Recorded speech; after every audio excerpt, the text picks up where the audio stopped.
Hello! Hindi ba kayo nagsasawa sa mga korap at kurakot na mga pinuno ng bayan natin? Hindi ba nakakasuklam din yung mga nagpo-post ng mga nakaw na kayamanan nila, hindi ba? Ano, wala na bang pag-asa ang bayan nating Pilipinas? Ganyan pa rin ba ang laging iboboto natin? Kaya ako, sinabi ko sa sarili ko, kailangan may kasiguruhan ang retirement ko. Hindi natin hawak ang ekonomiya at ang gobyerno natin.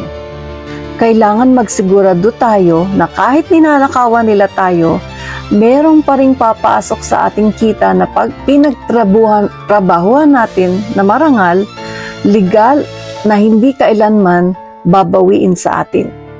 Kailangan lumaksyon tayo, magtaguyod ng ating online digital business na may papamana natin sa ating pamilya kahit wala na tayo. Di tulad ng kinita nila sa korupsyon na maaring bawiin paglatag ng hustisya sa kanila. At dito sa ating negosyo, may samahan tayo na umaalalay sa atin habang panahon. Ituturo ko sa inyo ang tunay na tamang daan at pamamaraan tungo sa tagumpay at kasaganahan. So, see you at www.mygrandrewards.com.